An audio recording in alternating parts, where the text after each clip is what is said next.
Mora Jataka. The Bodhisattva was once a golden peacock. For safety's sake, he lived in the remote Jataka forest. Every morning at sunrise, and again at sunset, the Bodhisattva sat on a hilltop and recited two protection spells, one in worship of the sun and the other in honor of past Buddhas. One night, one of the king's wives dreamed of a golden peacock preaching, and the next day she told the king she wanted to hear it in real life. The king consulted his chaplains, who confirmed such birds existed, and then he sent a hunter out to capture one. The hunter set snares around the feeding grounds, but the Bodhisattva was protected, and even when he stepped into one it wouldn't close. For 7 years the hunter failed, and the queen died of grief over her wish going unfulfilled. This so upset the king that he wrote an inscription on a golden tablet telling people that a golden peacock lived in the Jataka forest and anyone who ate its flesh would be forever young and immortal. The king's successor read the inscription and sent a hunter to the forest, but the quest for a golden peacock proved equally futile for him, and also for the following 4 kings. But the hunter sent by the next king was quite clever. When he saw that snares would not close on the Bodhisattva's legs, he came up with a new plan. He caught a peahen and trained it to dance when he clapped his hands and cry out when he snapped his fingers, then he took it to the forest.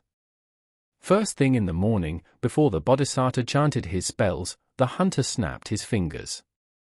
Desire rose in the Bodhisattva's heart when he heard the peahen, and he went off to find her, and when he did, he got caught in the hunter's net.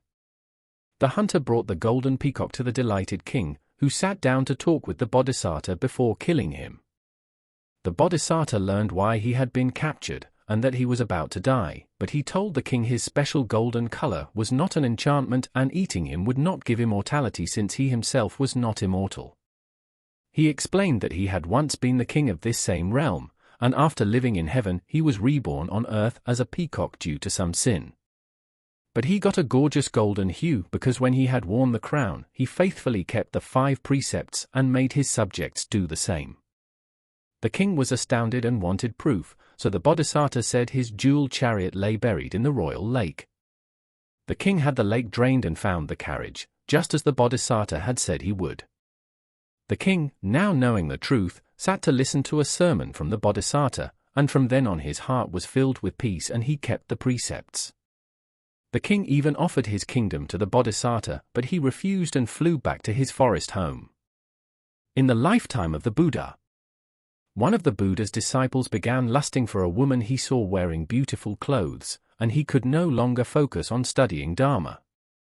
The Buddha told this story so the disciple knew it was very easy to be led astray by women, and it had even happened to himself in the past. The king who met the Bodhisattva was an earlier birth of Ananda, one of the Buddha's top disciples.